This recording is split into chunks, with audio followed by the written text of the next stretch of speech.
ശ്രീനിവാസ് പുറത്തിറങ്ങുന്നത് വരെ എന്റെ മുന്നിൽ വന്ന് നിൽക്കാനുള്ള ധൈര്യം പോലും തങ്കത്തിനുണ്ടായിരുന്നില്ല. പക്ഷെ ഇന്നവള് എന്റെ മുന്നിൽ പറയാനുള്ളത് മുഴുവൻ പറഞ്ഞിട്ടേ തിരിച്ചു പോകുന്നത് എന്റെ മുഖത്ത് നോക്കി പറഞ്ഞു. എന്താ അതിന്റെ അർത്ഥം? വന്നത് കരുതിക്കുട്ടി തന്നെയാ, ഉദ്ദേശം വ്യക്തവുമാണ്. ഒരമ്മയോട് പറയാവുന്ന ഏറ്റവും വലിയ സത്യം ഞാൻ പറഞ്ഞത്. പക്ഷെ അത് കള്ളമാണെന്ന് മാഡം പറഞ്ഞു. ഇനി എനിക്കൊന്നും പറയാനില്ല. മോളെ വാ.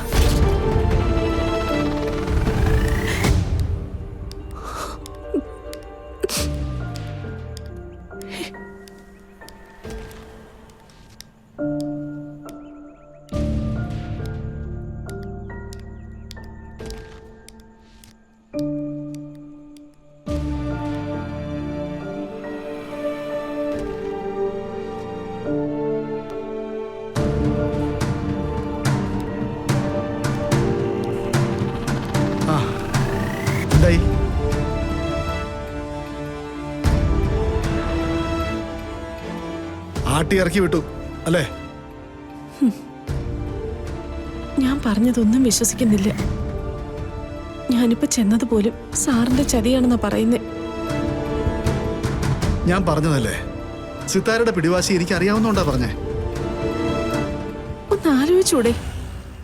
ഇവളെ ഞാൻ പ്രസവിച്ചതല്ലെന്ന് വെറുതെ ചെന്നങ്ങ് പറയൂ. ഇനി ഞാനില്ല, ഒന്നിനും ഞാനില്ല. അച്ഛാ, അമ്മയോട് അങ്ങനെയൊക്കെ പറയുന്നത് കേട്ടപ്പോ എനിക്കും വിഷമായി. എനിക്ക് വേണ്ടി എന്തൊക്കെ സഹിച്ചതാ അമ്മ. എന്നിട്ടും ഇനിയിപ്പോ രണ്ടാളും മത്സരിച്ച് കരയാനൊന്നും നിൽക്കണ്ട. ശാന്തി, നമുക്ക് മുമ്പ് പരിചയമുള്ള സിത്താര അല്ല അവളിപ്പോ. ആ മാറ്റം വളരെ മുമ്പേ തന്നെ തിരിച്ചറിഞ്ഞ ആളാ ഞാൻ. നമ്മൾ നമ്മുടെ മനസാക്ഷിയെ വഞ്ചിച്ചൊന്നും ചെയ്തിട്ടില്ലെന്ന് നമുക്കറിയാവുന്നതല്ലേ. നമുക്കത് മതി. പിന്നെന്താ, പെറ്റമ്മയെ തേടി പോയിട്ട് കിട്ടാത്തതിന്റെ നിരാശയൊന്നും എന്റെ മകൾക്കുണ്ടാവില്ല. അവൾ ഇതുവരെ കണ്ട അവളുടെ അമ്മ നീയാ. ഇനിയും അങ്ങനെ തന്നെ മതി. ഈ അധ്യായം ഇവിടെ വെച്ച് നമ്മൾ അവസാനിപ്പിക്കുക. അമ്മേ, പ്രസവിച്ചതാണോ വളർത്തിയതാണോ അതൊന്നും എന്റെ മുന്നിലില്ല. ഞാൻ ആത്മാർത്ഥമായിട്ടാണ് അമ്മയെ സ്നേഹിച്ചതും ഇപ്പോഴും സ്നേഹിക്കുന്നതും. എന്റെ അമ്മ എന്നെ ചേർത്ത് പിടിക്കുന്ന സുഖമൊന്നും വേറെ ആര് ചേർത്ത് പിടിച്ചാലും എനിക്ക് കിട്ടില്ല. എനിക്ക് ഈ അമ്മ മതി. മോളെ,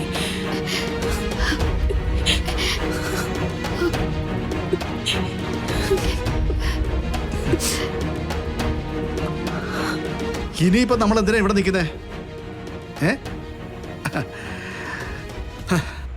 നമുക്ക് പോവാം അല്ലേ ശാന്തി? പോവാ സാറേ. എല്ലാ കണക്കുകൂട്ടലുകളും പിഴച്ചു പോയില്ലേ? അല്ലെങ്കിൽ ഒരിക്കലും ഞാൻ പ്രതീക്ഷിക്കുന്ന ഒരു കാര്യവും ഇതുവരെ നേരത്തിന് നടന്നിട്ടില്ലേ. വാ മോളെ.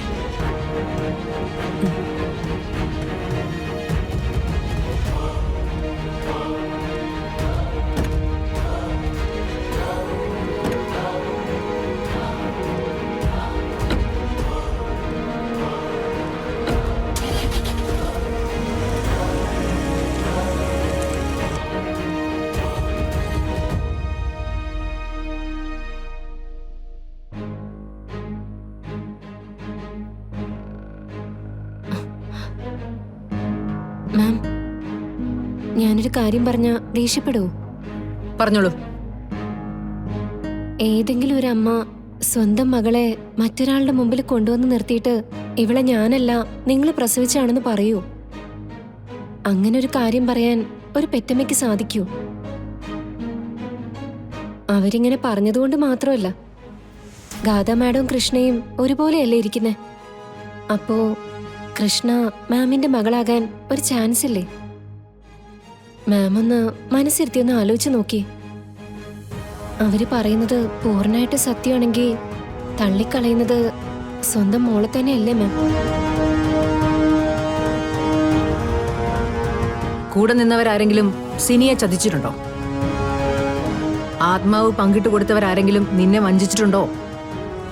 എന്നോടിത് രണ്ടും ചെയ്തിട്ടുണ്ട്, ശ്രീനിവാസും തങ്കവും. ഞാൻ ചോദിച്ച ഓരോ ചോദ്യങ്ങൾക്കും അവർ രണ്ടുപേര് വന്ന് പറഞ്ഞത് പച്ചക്കള്ളമായിരുന്നു. അതേ ആളുകൾക്ക് മറ്റൊരു കള്ളക്കഥ എന്റെ മുന്നിൽ പറയാനായിട്ട് ബുദ്ധിമുട്ടാവുമെന്നാണോ പറഞ്ഞു വരുന്നത്? അവരെന്തിനാ അങ്ങനെ ഒരു കാര്യം ചെയ്യുന്നത്?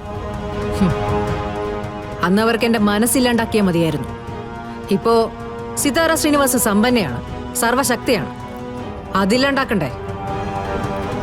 മകളെന്ന് പറഞ്ഞ ഒരാളെ എന്റെ മുന്നിലേക്ക് കൊണ്ടുവന്ന് തള്ളിയാല് അതുവഴി എന്റെ സ്വത്ത് തട്ടിയെടുക്കാവുന്ന ഒരു മിനിമം ഉറപ്പുണ്ടാവില്ലേ? മാം, ഇതൊക്കെ അയാൾ ചെയ്യിക്കുന്നതാണ്, ശ്രീനിവാസൻ.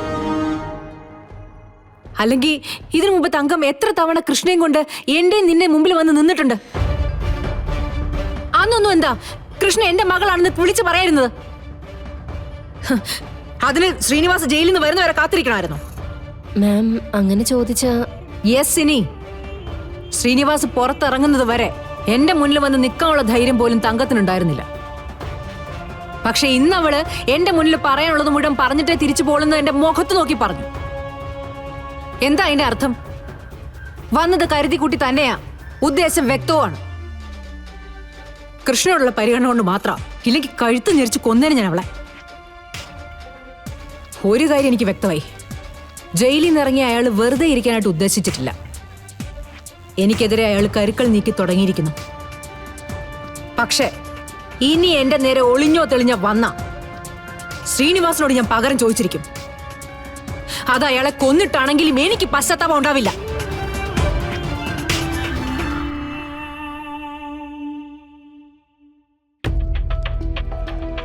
ചെലവണ്ണ, ഇനി അവളെ എവിടെ പോയി തിരയാനാ? ഇനി അഥവാ തെരഞ്ഞു കണ്ടുപിടിച്ചാൽ തന്നെ ഏത് രൂപത്തിൽ ഏത് ഭാവത്തിൽ നിന്ന് പറയാൻ പറ്റുമോ? അവളെ ഗ്രാമത്തിൽ വെച്ച് കണ്ടപ്പോ വെറും ഒരു സാധാരണക്കാരിയാണെന്നാ കരുതി. പക്ഷെ അവൾ അങ്ങനെയൊന്നും അല്ല. ശ്ശെ, മൂർത്തി സാറിനോട് വാക്കും പറഞ്ഞു പോയല്ലോടാ. എന്റെ പൊന്നെണ്ണ, ഇനി അവളുടെ പുറകെ നടക്കണ്ടെന്നാണ് എനിക്ക് തോന്നുന്നത്.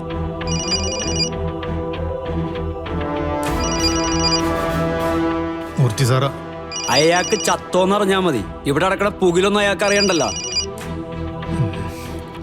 ആ ഹലോ മൂർത്തി സാറേ. സെൽവ, നീ ഇപ്പോഴും സിറ്റിയിൽ അവരെ തെരഞ്ഞോണ്ടിരിക്കുകയാണോ? അതെ സാറേ, അവളെ ഞങ്ങൾ കണ്ടുപിടിച്ചിരിക്കും.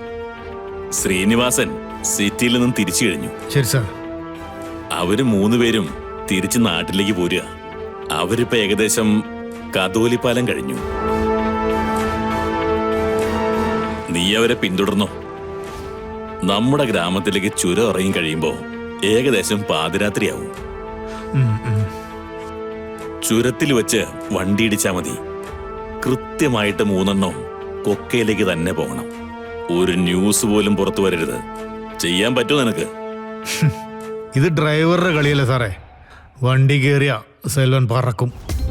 കൺമുന്നിൽ കാണുന്നതൊക്കെ ഇടിച്ചിടും. സാറ് ഫോൺ വെച്ചോ, ഞാൻ പുറപ്പെടുക.